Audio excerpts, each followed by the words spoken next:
Hold up. You know we looking good? Yeah, You got me right? Good. Yeah, I had y'all right for Shout good. out. Let me zoom in. I admit I work on emotions more than anything. That's what you gotta hone in on. Yeah. Cancers are emotional. Very much. You gotta hone in on that emotion. I wish they would change IUL. I feel like IUL needs to be financial literacy. Needs to be. That's like the university class, right? Yeah, like the class where we read that damn book. The Immortal Life of Henrietta Lacks. I ain't even read it. I see. For me, black. I don't know if it's like an arrogant thing or whatever have you, but I am very big on credentials. Like I'm a black woman. I have my degree. That's very important to me. I want another one. Like all that shit is important to me. I'm probably, you know, it's the whole. I just feel like my resume on top of who I am is like I want to be an undeniable voice. You know what I'm saying? So it's like I'm telling you, EDL Fest changed my fucking life. Standing on that stage last year, looking at what 600 plus people look like, and I just went like this. I remember I was like, yo, I had no fucking idea that this what this was about. I had no idea. I cried. What? Alright, let's get it. Let me call Karen still. What's good, everybody? I'm Cool, Aus, and welcome to the Blue Cloud Radio office. This is Small Doses, a segment where I sit one-on-one with Hemp and Rose creatives. Our first episode is today, so I'm happy about that. And I have my good friend, entrepreneur, boss woman, culture innovator, you know, and CEO.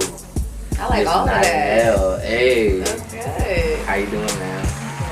I'm good. So to start this off, we're going to take our Blue Cloud Radio shot. Yeah, alright. Disclaimer.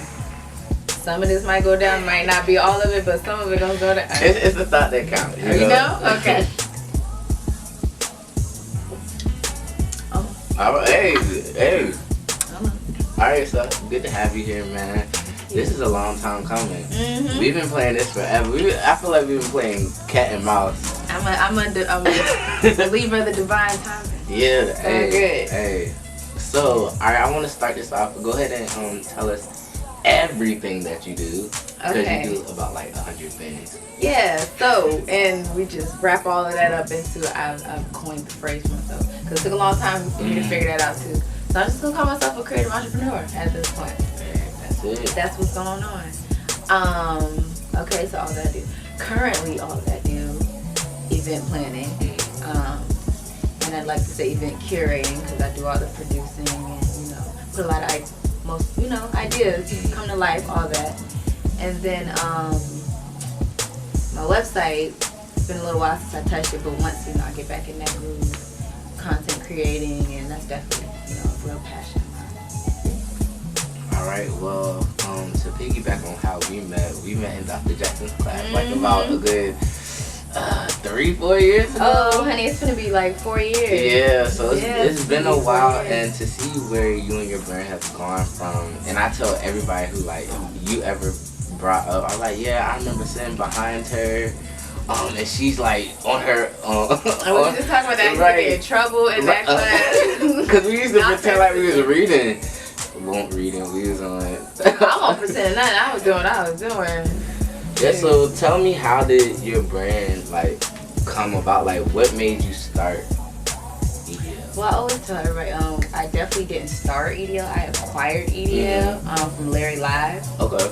Who used to be Timbaland's A&R manager of sorts at the time where I met him. He was running Thomas Crown Studios in Virginia Beach. That's Timbaland Studio. Okay. So, you know, we were working together, and he wasn't a blog person. And back in 2014, he started EDL, EverydayDopeLife. He used to do showcases with it with local artists, you know, when he was really running that platform attached to Timbaland at the time. But he didn't really know what to do with the blog, so I came along in 2015. We tried to, you know, we started kicking it back up, but eventually, you know, he kind of just blessed me with it. Matched my personality and my skill sets of what I was doing more at the time. So it really just kind of worked out that way because Everyday Dope Life is just like, it's really, I'm just funneling me through the brain, right. Honestly. And that's a blessing to have worked with such a powerhouse like him. Definitely been amongst some shit in there. I can tell you. Right. Yeah, you can. I've definitely been amongst some things, and yeah, that was the time. So tell us one of your biggest memories, like working with them. Okay, favorite story. I'll probably tell it too much, but it was the night that Future, y'all remember Future did that $100 show at the Norville, and we was tripping about how much the tickets was. Well, that night, Bankroll Fresh, Fabulous, and Pusha T were here and working in the studio. Timbaland was here too. He gave me like $600, $700 and sent me to the liquor store, and I came out with like 5 crates of just everything, and I just got to be in that atmosphere. That was a very dope vibe, I think. And then the rest of that weekend, like, he had all his kids, and they got a lot of kids. Got a whole lot of kids. But yeah, just being amongst that, like, wow, like, I get to be here, soak this up, take that along with me on my journey. Those were dope times. Alright, so we talked about EDL and how that has basically formed and how you took care of the blog. But what you're most known for in these streets is the festival. Yeah. Now, me being a fan, I'm gonna be a little biased, but it's like I've seen you go from this stage to that stage to where it is now, and it's like I put you on that list with like Rolling Loud. To be honest with you. I thank you for that, cause that. First of all, that shit ain't easy. You feel me? It's a lot of pressure and a lot of work, but it's like so worth it. And then the fact that what it is beyond me. I never saw, I never saw this phenomenon that it's become. It was a launch party for my brand. Like, it really was. It was just a couple cool ideas that I thought were amazing for our culture. Being somebody that's, I came back home from VCU, 2013 going into 2014, and since then I've been very tapped into this scene. So I knew what, was here, and I know these people were cool. I done kicked it with them and smoked with them and listened to their music and vibed and shared that passion with them too. You know what I'm saying? Yeah. So that's what that was. That's it. And then I think because of that and putting all those elements together, never having those sort of things like this here before, it's just dope.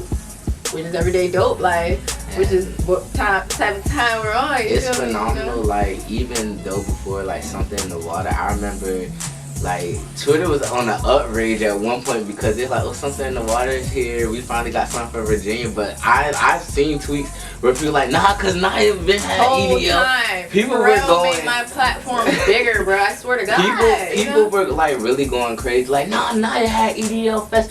Y'all just been I sleep. was like, that's crazy, cause but that's we was in the mad early love. stages of planning at that time, so that was precious. That's just mad love how people like really was on people's heads. Yeah. Because It's love. It really It's is. what the platform was built on and stands for and all of the above. So of course it resonates that way. And it's a journey for me. That's for sure. It's definitely put me on a journey.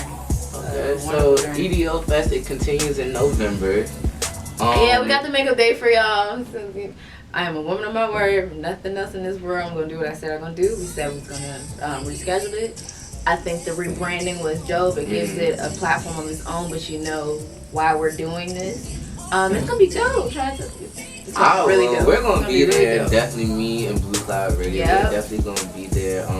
It's just how, and something I commend you on, like something as in like you have to like reschedule or redo something. Like, I know that's a lot of pressure because when you're on this platform that they give us as media connoisseurs and something falls down, people start to talking like, oh, she probably ain't had it or blah blah blah. But yeah, so this journey and process that lets me know I'm grown now, because I took my weekend when it happened to feel however I felt, go through whatever I needed to go through. And my brothers and I, we got right back to the drawing board, and here we are. Here we are. And that just shows that us people, as for the people that we hold media wise, we're human also. Like, I mean, yeah, we're human. And man, if you don't listen to Nipsey in them interviews, like, I said it on my Instagram the other day, I've been through every emotion behind this process of EDL Fest. I have been through every emotion, especially this past summer with having to postpone it. You feel me? That was a lot to go through, but I was about to lay down. Right. We gotta keep that show rolling. So. But it's also good to see when you did postpone it, all the love that you got. Like, that's all the love that the people was like, keep your head up and all that. So I took it as, whatever needs to happen has happened.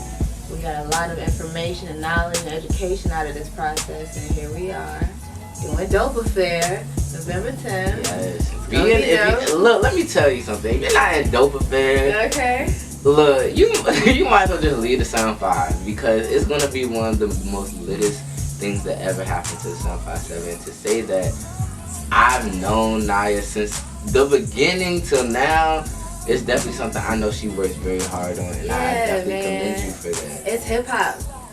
We all love hip hop, right? That's the root of a lot. That's the root to a lot of this. It really is. It's from the passion of loving this culture. So. And go hard about it. With EDL, I want to talk about your podcast. Yeah, I gotta get back with that. I love talking on that podcast. But you know, creators gotta take breaks. Like, I was just talking to my team, like, it's a creative battery that we have, and like, if my creative battery's not full, I can't give you the content I want you to have. See, the thing about me more so is like I'm a freaking psycho about ideas. I have like tons of ideas. So I'll start things and I have another vision for it, and we're still going about it this way. So let's take a pause, and then oops, I just started working on something else. Exactly. Like you'll be halfway on this idea, and then like you get sidetracked, and then you have another idea for a whole nother thing. Yeah. So it's the cancers in us. It's the cancer. It's alright. But okay. We keep that show rolling. I get it. They love it either way. The content is dope either way. It really is dope. It really is dope. So for my last question of the night, I honestly, because I'm all about the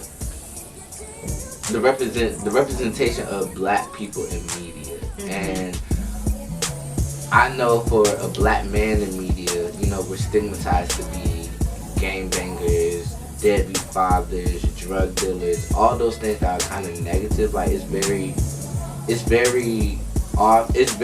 rare that we be characters. We're either the sidekicks that are the funny comic relief, and for you as a African American woman, I want to know, how does it feel to be a representation to media for you? Like, I think what works for me is because I don't kind of receive it that way. I'm kind of a person, like, I'm very headstrong and focused about just creating the art. I had saved this interview from Jennifer Lewis one time, and they kind of asked her a question in parallel similar to this. It was kind of like, how do you don't get the lead roles or get paid the most or whatever have you. She's like basically I'm just a vessel of this art. Like I do my thing, I get what I would need out of this, and that's that for me. I don't answer to that, I don't subscribe to that, you feel me? So in a nutshell, and then dealing with being a black woman is one thing, but dealing with black men on top of all those other things that you just talked about, like it's a totem pole of craziness of its own, you feel me? I feel like for being a black woman in this industry that we're in, you definitely have to have thick skin. What? The male ego is fragile, honey. It really is though. It's fragile, honey. Imagine having to answer to a woman and having that sort of ego. So definitely go through a whole lot of that. Yeah. Whole lot of that, but I don't know. I feel like you're made for this. Like, you feel me? Like it's certain people in our industry that do this because they are fortunate to, and then you have the ones that are made to do this. And I feel like you're one of the ones that are made to do this. I appreciate that. I just feel like either I'm gonna take your shit or I'm not gonna take your shit. Either we could deal with each other in a professional space and create art and do dope things, or we just simply cannot. And that's kind of how I carry it at this point, and how I move about things, because you have to. That shit can weigh you down. Like in a process of building something that's worth value and you see a longevity to, you're gonna go through a lot of ups and downs. People come and go. You want to quit. You don't know what. Just all those type of emotions. So once again, circling back to Nipsey and that mantra we live by, it's like marathon continues either way. It really does, and I appreciate you for saying like it's about the art, because in our day of age where we are right now as a society, it's about the recognition instead of the art, and that's how a lot of people get lost in the sauce. Like, that's exactly how you get lost in the sauce. That's people exactly how want the validation, but that's how you lose the creativity, the art of the love of the art because you want the likes, the views, the recognition from your peers, and I feel like. See, for me, them likes and views is just analytics. Right. That's simply analytics that go into the business aspects of how I'm trying to move about what I'm doing. So, perspective is everything about how you do what you do, I feel. I think strengthening your perspective in an industry like such is how you go that way. Alright, so before we end this, I have one final question. What is one thing you would tell little Niyah if you can go back 10 years from now and you could tell high school, middle school Niyah what big Niyah knows now? They wouldn't, Lil Niyah. What would Lil Niyah, what would Aunt Niyah tell Lil Niyah? Lil Niyah wouldn't know nothing about Big Auntie. Like, she couldn't even fathom the idea. I would tell her, like, everything that you think is a problem about you and who you are, you don't even know. That's like, you need to hone in on all of that. You should have. I wish you understood what was happening now, because you would have been doing it then, and it would be a bigger phenomenon today. So, I think you should tell everybody to love yourself. Like, I think that's a real thing. It's not just a cliche. Loving yourself breeds all things fruitful, and it breeds just anything worthwhile and positive and all of those. That is very true, because how you love yourself is how other people are going to love you. How you show people how to love you and treat you. And hey, this could get deep. It really can get deep. Man, I appreciate you for coming on the show, man. This has been one of my favorite interviews ever. Thank you. You already know you're one of my favorites. You had this drink in me. It had me a little fluent. You know, I had to get you right. I had to get you right, man. So I want to appreciate Niyah Nel for stopping by the Blue Cloud Radio office. Make sure you catch Small Doses every Sunday at 11 o'clock. I'll see y'all next episode. Peace.